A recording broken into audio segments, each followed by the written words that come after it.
जो volatility index है India VIX, उससे कंपेयर करके देखूँ तो 2014 से पहले जो मार्केट थी वहाँ पे आज के लेवल से ज़्यादा चलता है। आज की डेट में तो एवरेज रेट उसका 12% है, 12 पे चलती है, बट वो 14, 15, 16, 17, 18 तक चलती थी उस समय। जो डलनेस है अपनी इकोनॉमी में वो क्रूड ऑयल इंपोर्ट की वजह से है। हमें एक बहुत बड़ा भार देना पड़ता है क्रूड ऑयल खरीदने के लिए। अब CPI डेटा, इन्फ्लेशन का डेटा होता है कि मार्केट में महंगाई दर क्या चल रही है, कौन से कंट्री में कितनी महंगाई दर चल रही है, तो उससे भी मार्केट में इनफ्लोज और आउटफ्लोज पे असर पड़ता है।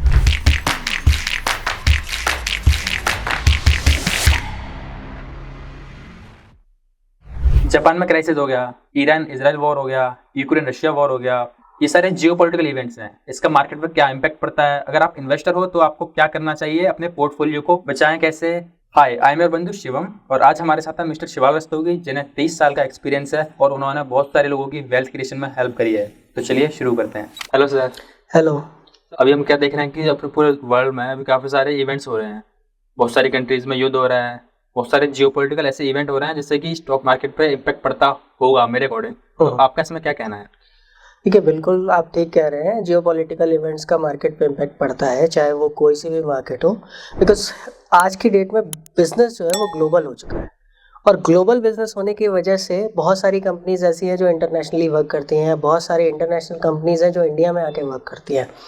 तो अगर कहीं भी कोई इवेंट होता है तो उसका इम्पैक्ट इंडियन मार्केट पे भी आता है और अदर कंट्रीज पे भी आता है। तो जियोपॉलिटिकल इवेंट्स जो है वो बेसिकली होते रहते हैं, लेकिन उसमें से कौन सा इम्पोर्टेंट है और कौन सा इम्पोर्टेंट नहीं है वो फैक्टर इन करना ज़रूरी है मार्केट की समझ से। ओके सर, तो अभी हमने जियोपॉलिटिकल इवेंट्स की बात करी, पर ये होते क्या हैं, किस किस टाइप के होते हैं और इनका क्या क्या इम्पैक्ट होता है, जैसे कि आपने बताया अभी? ओके, तो देखिए जियोपॉलिटिकल जैसा हम समझते हैं कि बाहर देशों में अगर कुछ हो रहा है उससे मार्केट में जो इम्पैक्ट्स होते हैं उन्हें जियोपॉलिटिकल इवेंट्स कहते हैं। जैसे कि अभी रिसेंट टाइम में हम देख रहे हैं कि यूएस में रिसेशन की बात चल रही है, ठीक है। अभी यूएस में इलेक्शन भी आने वाले हैं, अगले 3 से 4 महीने में इलेक्शन आने वाले हैं, तो वो एक जियोपॉलिटिकल इवेंट है, ठीक है। जब इंडिया में इलेक्शंस होते हैं तो उन्हें हम एक पॉलिटिकल इवेंट कह सकते हैं, लेकिन अगर इंडिया के बाहर अगर कोई इवेंट हो रहा है तो हम, जैसे इलेक्शन है, तो हम उसे जियोपॉलिटिकल इवेंट बेसिकली अगर इंडिया का इलेक्शन है तो वो पॉलिटिकल इवेंट, अगर ये यूएसए का इलेक्शन है तो वो जियोपॉलिटिकल। एग्जैक्टली। और जियोपॉलिटिकल इवेंट्स में बहुत सारी, जैसे कि मैंने आपको बताया रिसेशन की बात है, कहीं पे क्राइसिस है, ठीक है, किसी भी कंट्री में क्राइसिस है, जैसे जापान है, जापान ने 40 साल बाद पहली बार अपना इंटरेस्ट रेट इंक्रीज किया है। तो ये भी एक बहुत बड़ा इवेंट है जिसकी वजह से जापान की मार्केट गिर गई, अपना यूएस का मार्केट काफ़ी गिरा और उसमें 3-4% का हिट अपने इंडियन मार्केट में भी आया। जापान की 10% गिरी थी ना? ओवरऑल जापान की जो मार्केट गिरी है वो लगभग 25% गिरी थी अपने टॉप से, लेकिन वो रिकवर करके अब 10-12% पे खड़ी है, अपने टॉप से 10-12% नीचे है। तो ये सारे इवेंट्स हैं। इसके अलावा और भी फाइनेंशियल इवेंट्स भी होते हैं। अगर आप यूएस मार्केट को वॉच करते हैं तो एक वेबसाइट है investing.com, वहाँ पे एक इवेंट कैलेंडर आता है, रोज एक इवेंट होता है। इनफैक्ट एक दिन में 4-4, 5-5 भी इवेंट होते हैं। अगर आपको कंट्री वाइज भी इवेंट सेलेक्ट करना है तो वहाँ पे आपको ऑप्शन आएगा और आप उसमें देख सकते हैं कि कहाँ कहाँ पे कौन कौन से फाइनेंशियल इवेंट्स हैं। तो फाइनेंशियल इवेंट्स जैसे मैं आपको बताना चाहूँगा कि उससे भी मार्केट में इम्पैक्ट पड़ता है।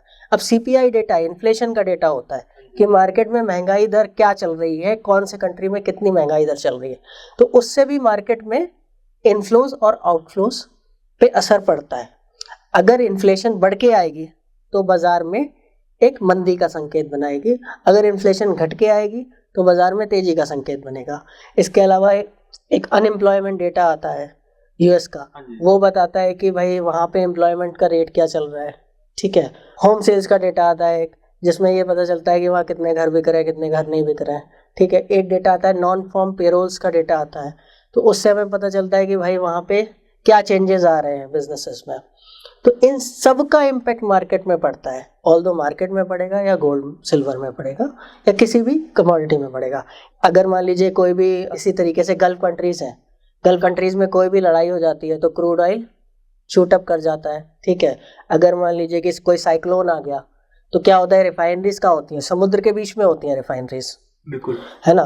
तो अगर कहीं पे साइक्लोन आ गया तो फिर क्या होगा कि जो क्रूड ऑयल है या नेचुरल गैस है उसके प्राइस बढ़ने लगेंगे। हमारा नेक्स्ट क्वेश्चन ये था कि how is the regional conflict effect the stock market, और जैसा आप कह रहे हो कि डेली में 3-4 इवेंट हो जाते हैं, बिल्कुल। और ये चेक कर सकते हैं वेबसाइट वगैरह से, हाँ तो ये भी इम्पैक्ट कर रहे हैं स्टॉक मार्केट को। बिल्कुल, ये सब तो जो इम्पैक्ट कर रहा है। हाँ जो रीजनल हैं, जैसे कि आपने बताया गल्फ कंट्रीज का, जैसे वॉर हो गए, इसराइल ईरान वॉर हो गया, रशिया यूक्रेन वॉर हो गया, तो ये भी इम्पैक्ट कर रहा है, तो इस पर क्या कहना है आपका? बिल्कुल, ये सारी चीज़ें इम्पैक्ट करती हैं। देखो, मैं आपको एक बात बताता हूँ कि बहुत बड़ा इकोनॉमिक इवेंट तो नहीं होता है। बेसिकली क्या है कि जो इंडियन मार्केट है, वो ग्लोबली कैसे कनेक्टेड है, मैं थोड़ा-सा आपको ब्रीफ करता हूँ। ग्लोबली इस तरीके से कनेक्ट है कि इंडिया जो है ना क्रूड ऑयल का बहुत बड़ा इम्पोर्टर है, ठीक है? तो उसकी वजह से आप ये समझ लो कि अगर जो डलनेस है अपनी इकोनॉमी में, वो क्रूड ऑयल इम्पोर्ट की वजह से है। हमें एक बहुत बड़ा भार देना पड़ता है क्रूड ऑयल खरीदने के लिए। बजट का एक बड़ा पोर्शन एग्जैक्टली इंपोर्ट करने में। हाँ, तो जैसे-जैसे इनफैक्ट गवर्नमेंट इस पे काम भी कर रही है कि वो चाहती है कि ईवी में हम कन्वर्ट हो जाए या फिर बायोफ्यूल में कन्वर्ट हो जाए, या जो प्रोडक्शन इंडिया में पॉसिबल है, उन सब चीज़ों में हम सेल्फ सफिशिएंट हो जाए, आत्मनिर्भर हो जाए, है ना? तो ये सारी चीज़ें क्यों कर रहे हैं? इसीलिए कर रहे हैं कि जो क्रूड ऑयल की वजह से हमारी इकोनॉमी में डलनेस आती है, या जो हमें डेंट देता है क्रूड ऑयल, उससे हम बचें, ठीक है? अब कोई वॉर लाइक सिचुएशन होती है तो सीधी सी बात है कि इन सब कमोडिटीज़ पे इम्पैक्ट पड़ता है जो ग्लोबली यूज़ में आती हैं। जैसे कि आपको बताता हूँ कि रशिया और यूक्रेन की वॉर की वजह से एक टाइम ऐसा हुआ था कि नेचुरल गैस बहुत बढ़ गई थी, 900 के आसपास चली गई थी, ठीक है?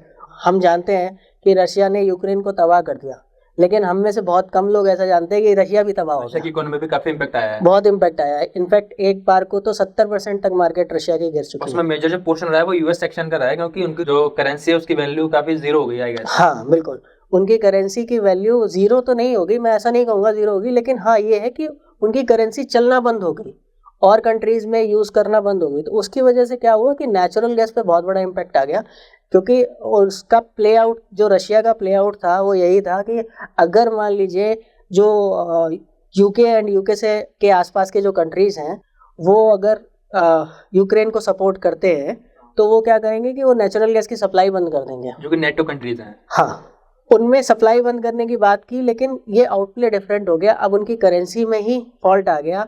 अभी कई जगह पे रशिया में भी आप यूएस की करेंसी को यूज़ कर रहे हो, है ना? तो क्या हुआ कि वो इम्पैक्ट सीधा सीधा हमें नेचुरल गैस के प्राइसेस में देखने को मिला, और इनफैक्ट आप 900 रुपये के भाव से नेचुरल गैस 120 रुपये आ गई। तो ये बहुत बड़ा इम्पैक्ट डाला इस फाइट ने। बट मेरा ऐसा मानना है कि इस इम्पैक्ट में इंडिया को फिर भी थोड़ा कम इफेक्ट हुआ है, क्योंकि रशिया ने थोड़ा डिस्काउंट दिया, जो कि हमें डिस्काउंटेड। एग्जैक्टली, इंडिया को सस्ते भाव पे क्रूड ऑयल मिला रशिया से, इंडिया को सस्ते भाव पे नेचुरल गैस मिली रशिया इसको से। मैं फर्दर प्यूरिफाई करके यूरोप को एक्सपोर्ट किया है। हाँ, बट द थिंग इज कि देखिए, ओवरऑल अगर हम इस सारे इम्पैक्ट को इंडिया प्रोस्पेक्ट से देखते हैं तो इंडिया को ऑब्वियसली फ़ायदा हुआ है, और इंडिया का मार्केट एक बार को थोड़ा सा करेक्ट भी हुआ था, लेकिन जब पहली वॉर शुरू हुई थी, मतलब कि 2-3 दिन शुरुआत के थे, उसी समय मार्केट गिरी थी। उसके बाद में फिर बढ़ना इंडिया की मार्केट शुरू कर दी थी। बट द थिंग इज कि और अगर इंटरनेशनली देखें तो इसका बड़ा इम्पैक्ट आया है। यूएस की मार्केट उतनी आउट परफॉर्म नहीं करी जितनी इंडिया की मार्केट आउट परफॉर्म करी। Okay, it was a great answer. अब ये तो रिसेंट के हमारे इवेंट्स हैं, थोड़ा सा हम पास्ट में जाएं तो हम देखते हैं 2008 का क्राइसिस, उसको आप क्या कहना चाहोगे उसके बारे में? देखिए, ये जो भी क्राइसिस हुआ 2008 में, ये लेमन ब्रदर्स क्राइसिस हुआ, उससे पहले हुआ सबप्राइम लैंडिंग इशू का क्राइसिस हुआ। जनवरी 2008 में मुझे ध्यान है कि सबप्राइम लैंडिंग का इशू आया। वहाँ पे यूएस में क्या हुआ कि इतने प्राइसेस बढ़ गए प्रॉपर्टी के, और उसके अगेंस्ट में इतने लोन्स ले लिए गए कि जब मार्केट में क्रैश आया तो वो लोन्स लोगों ने वाइप ऑफ कर दिए। मतलब कि उन्होंने कहा कि भाई, जब हमारी प्रॉपर्टी पे 1 करोड़ का लोन है और मेरी प्रॉपर्टी की वैल्यू ही 50 लाख बची, तो मैं लोन क्यों पे करूं, मैं तो प्रॉपर्टी डंप कर देता हूँ, ठीक है?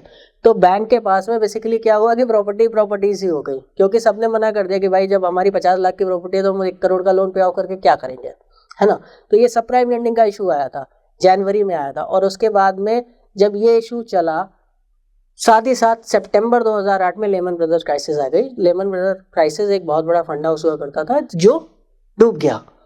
तो उसके चलते देखिए, बेसिकली क्या है कि जो फंड मैनेज करते हैं वो फंड हाउसेस होते हैं, ठीक है? तो वो एक बहुत बड़ा फाइनेंशियल हब था लेमन ब्रदर। तो वहाँ पे जब ग्लिच आया इकोनॉमी क्राइसिस की वजह से, तो उसकी वजह से मार्केट में और क्रैश आया और डेंट लगा। तो वो इंटरनेशनली डेंट लगा था, क्योंकि उस समय हम यूएस पे बहुत ज़्यादा डिपेंडेंट यूएस एक मेजर पावर थी, मेजर पावर थी, जो कि अभी भी है, बट अभी थोड़ी पावर शिफ्ट हो चुकी है हाँ across the world. Across the world shift हो चुकी है, क्योंकि चाइना ने भी काफ़ी उसके बाद में ग्रिप करना मार्केट शुरू किया, और उसके बाद में इंडिया में भी काफ़ी डेवलपमेंट हुआ। इनफैक्ट मैं ऐसा कहूँगा कि 2014 में जब मोदी जी आए थे तब इतना पावरफुल नहीं थे इंडिया, लेकिन हाँ 2019 तक उन्होंने काफ़ी सशक्तिकरण किया इंडिया का, और उसके बाद में बढ़ता ही चला गया। हम वैसे मैं काफ़ी यंग हूँ, बट जो 2014 से पहले के टाइम था मार्केट काफ़ी स्टेबल रह रही थी, इतने वॉलेटाइल नहीं थी, बट अभी के डेट में मार्केट इज़ वेरी वॉलेटाइल। सी देखो, अभी आप समझो इस बात को कि जब 2014 से पहले जो निफ्टी था वो 6,000 पे चलता था, और आज की डेट में निफ्टी 25,000 है, ठीक है। उस समय निफ्टी में जो वोलेटिलिटी थी वो 1% की थी, मतलब कि 50-60 पॉइंट ऊपर बढ़ता था या 50-60 पॉइंट नीचे गिरता था एक दिन के अंदर, ठीक है। That is equivalent to 1%। और आज की डेट में 25,000 है, और 25,000 में क्या होता है कि वो भी आज भी 1% ऊपर घटता है, ऊपर बढ़ता है, और 1% नीचे घटता है। तो क्या हुआ कि यहाँ पे वहाँ 60 पॉइंट की घटत बढ़त होती थी 1% के हिसाब से, यहाँ 250 पॉइंट की घटत रेशियो सेम है, बट क्योंकि एग्जैक्टली रेशियो सेम है, लेकिन हमें फ्लक्चुएशन, हाँ एग्जैक्टली हमें फ्लक्चुएशन ज़्यादा लग रहा है, और वॉल्यूम ज़्यादा होने की वजह से हमें ऐसा लगता है कि मार्केट बहुत ज़्यादा वोलेटाइल है।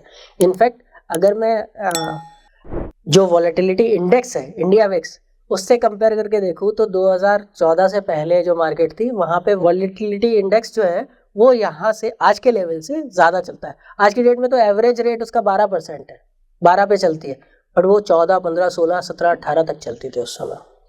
तो ये सब फ़र्क आते रहते हैं। लेकिन जो आप जियोपॉलिटिकल की बात कर रहे हो, तो जियोपॉलिटिकल इवेंट्स काफ़ी हद तक मायने रखते हैं, बट मेरा मानना ये है कि these are the phases of life. Like जीवन में सुख और दुख दोनों ही चलते हैं, है ना। तो अगर आपको जीवन जीना है तो दुख में भी सर्वाइव करना पड़ेगा, और सुख में तो आप खुशहाल ही, सुख तो हो ही जाएगा, कंप्लीट हो ही जाएगा।